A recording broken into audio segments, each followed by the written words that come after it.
and then today, Jalen Carter comes in 9 pounds heavier than when he did at his pro day.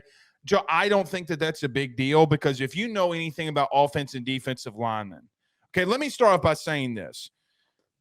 When it comes to somebody's weight, especially on the line, okay, to me, it's not that big of a deal, okay? Mainly because if it's just a weight issue, which it's not, but if it's just a weight issue, buddy, I know like my body. Like I know for a fact, Joe, for me, no matter how skinny or fat that I am, I will fluctuate 10 pounds on any given day. Any given day, I fluctuate 10 pounds. Okay. Now, should he been more cautious? Should he have done more? Maybe. But you know who you're getting with Jalen Carter. Yeah, let's dive into the Jalen Carter pro day stuff first. But I agree with the weight fluctuation thing. I'm not really worried about the 9 pounds. It sounds worse than it actually is. When I was at my heaviest, I was at like 220, and my weight didn't fluctuate 9 pounds, but it would often fluctuate 5 or 6 pounds on a day-to-day basis, depending on how tough the workout was, what I ate the night before, how much water I drank. The weight thing doesn't matter for a massive body like this, but where the concern is, and if you watch the workout, he doesn't run his 40, and there's just all these clips circulating from the workout. Why should he? But it has nothing to do with the 40. There are clips that have circulated of him doing these defensive lineman drills, and the dude is out of shape. The dude is very clearly out of shape, and I'm not talking physically. He's got the same body type that he had in his time at Georgia. You're not going to fall out of shape in 2 months and look sloppy fat. That was how he was built.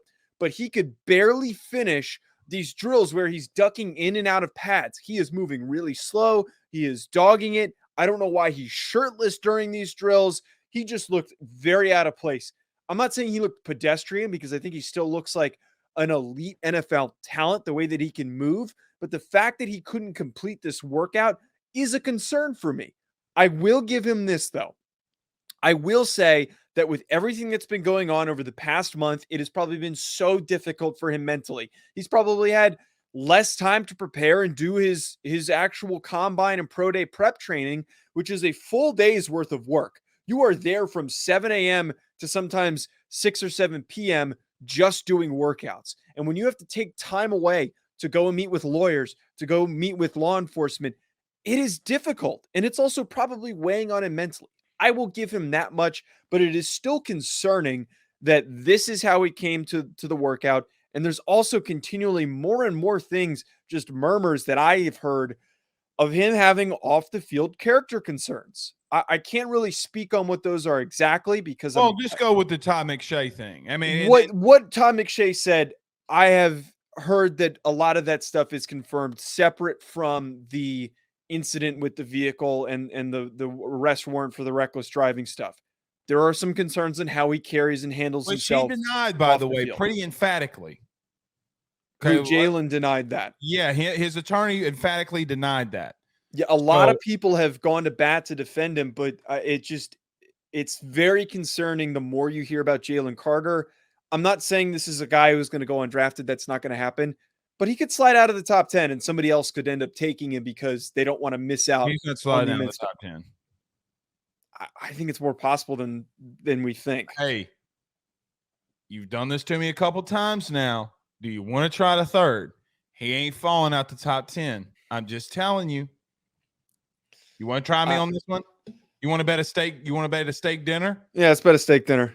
Don't do it because listen, buddy, I'm gonna literally bankrupt you. Don't do it. SEC Media Day, I will bet you a steak. Don't do it, Joe. I will bet you a steak. I will bet you a steak. Let's do it. Bet you goes 8, 9, or 10. If he goes 10, that means he fell out. If he goes 10, that means he fell out. No, I don't necessarily agree with that because sometimes teams have need and sometimes teams trade up. If what you did, okay, so let me get my thoughts on this. Yeah. If what you did in your mock draft and the Colts move up and the Raiders move up and yada, yada, yada moves up, no, he can fall to 10. Look, you kind of guys, and I mean you kind of guys, meaning draft guys, y'all literally this time last year, I can pull the receipts. Oh, what's the kid from Tennessee? Malik. He went to Tennessee. Not Malik Cunningham. What position? The quarterback, Malik, the kid from Liberty. Oh, Malik Willis. Malik Willis going in the first round. Malik Willis this, Malik Willis that. Malik Willis is going to be a top 15 pick. He goes in the third round. Jalen Carter's not falling out the top 10. Joe, let me tell you something about draft guys and draft people. I love you to death. Now, don't tell people on the show this, but I do love you to death. Thank you. I promise you this. Put on the film. Do you want to know what I graded him? So I have a grading number one system. overall. I have a grading system where it's top 25, top 50, top 100. You put him at 1. I know you did. I gave him a top 1 grade. Him and Will Anderson have a top 1 grade. They can't have higher grades. He is the best interior defensive lineman we've seen since Aaron Donald. Going into the He's draft. a better prospect than Aaron Donald coming out. Because I don't agree. I don't agree with that. He's bigger than Aaron Donald, though. That's the thing. Being bigger is not being a better prospect. I know. Because Aaron Donald had more pressures at Pitt. By the way, his defensive coordinator, Matt House, LSU. Nevertheless, okay. Aaron Donald was a later riser, though. He rose after his Senior Bowl performance. Not true. It was and he still went at 11. No, well, true, but close to the top 10, was it not? And he was undersized. What's Jalen Carter? So that's my point. Is that Jalen's going to go is good enough to go higher than him? He's going to go in the top 10. Yeah. My point with this is, Joe. Can I just be blunt with you? Who gives a shit that he had an issue working out? They know what's going on. They know who he is. He's 330 pounds, for crying out loud. Look. I just think some NFL teams take this stuff very seriously. They don't. You want my phone? You want my phone? They don't. I would love to have your phone in some of the contacts. I bet you would. They don't. Joe, I will promise you, as God is my witness, I have 4 text messages within the last 2 hours that literally said, you want me to read one of them? I'm not going to tell you the person. You want me to read it? Go ahead. Here it is. See, I got to go all the way down. He sends me the link from this, I guess, Twitter person. I don't know who this is. NFL Rumors. And he said something about NFL teams being highly discouraged on Jalen Carter. This person in the local South area says that's complete horseshit. We will take him at 10. But they don't have a top 10 pick. Right. He's just saying, he says that's bullshit. We'll take him in the top 10. And it's like, so I guess you don't worry about his workout. He goes, no, because he literally ran. This is what he says. And he was at his pro day today. He goes, he literally didn't get a break between his first and 7th drill. That's what he said. He said, why aren't other guys gassed though? Like, why aren't other guys? Because apparently they got breaks. He said he went from drill to drill to drill. It looked like he was doing a circuit. This is what he's saying. Who's at the pro day.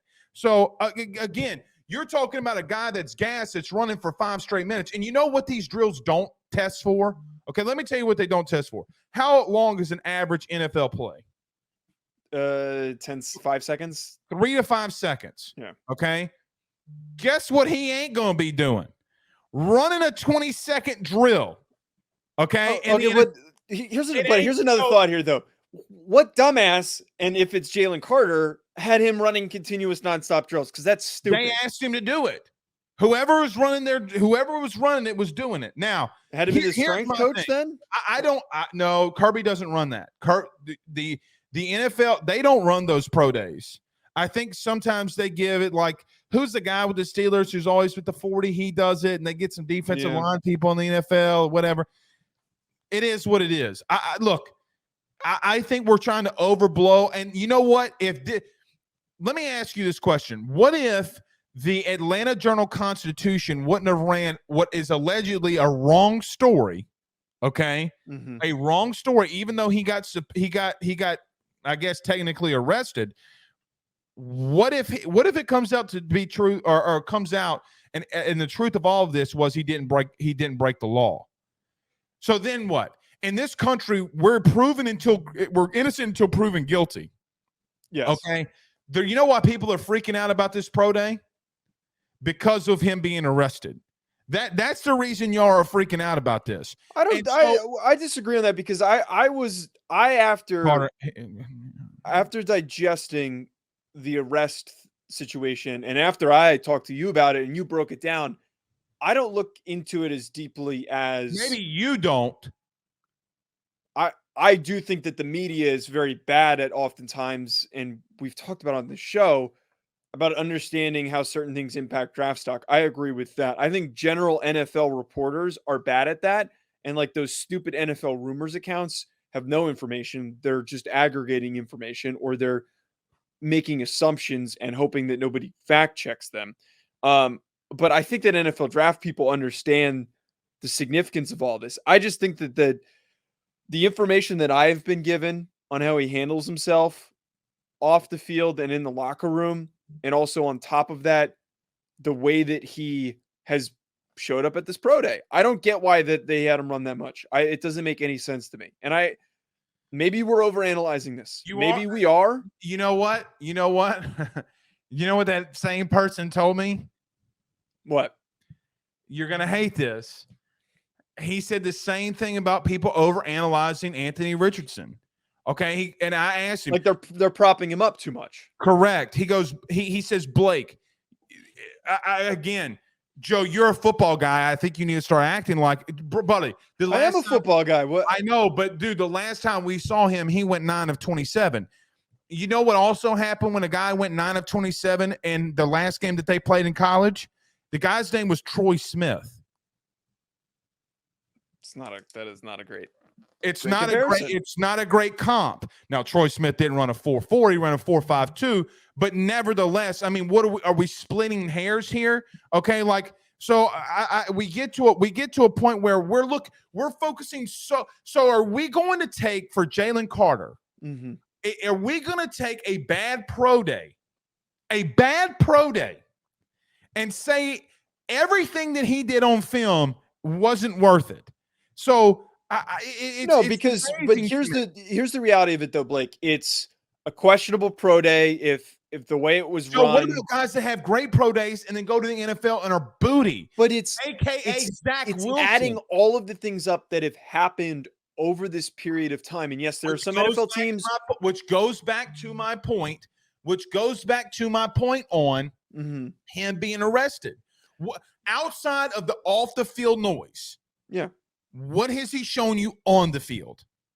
He's shown me on the field that he is unblockable. That is what he has shown to me, that there are such rare instances of guys who can command the line of scrimmage the way that he does and make tackles with offensive linemen trying to block him and holding the point of attack at the line of scrimmage. Like the guys can't do what he does, make tackles with one arm and to pass rush the way that he does. Look, plain and simple, I think he's still a first round pick. I think there's some dumb people out there that are pushing the narrative that he's going to fall out of the first round. I don't think that's likely at all. I'm saying that it's possible. I'm not saying he will 1,000% slide out of the top 10, but I think that there is a stronger possibility than some are willing to consider. I think that it is a chance, especially if the first 4 picks are quarterbacks, that chance is now increased for him to possibly slide out of the top 10. But you know what's probably going to happen is he's going to slide, and then a team that notoriously picks these guys and has tremendous success with them is going to get him. So like the Ravens or the Chiefs or the Eagles are going to end up with him, and we're going to be sitting there after the first 10 weeks of the season. The Eagles do have the Saints' first overall pick. Now, I don't know. At the 10 spot, I really actually do believe it. The reason why I was trying to say earlier, I don't want to give you that 10 pick in this bet is that I think that if he reaches 10, because the Eagles let a lot of defensive linemen walk. And they also love Georgia guys. They do. And you know what they don't do? Historically, outside of one guy, Jalen Reagor, they don't draft skill players in the first round. They draft a lot of linemen.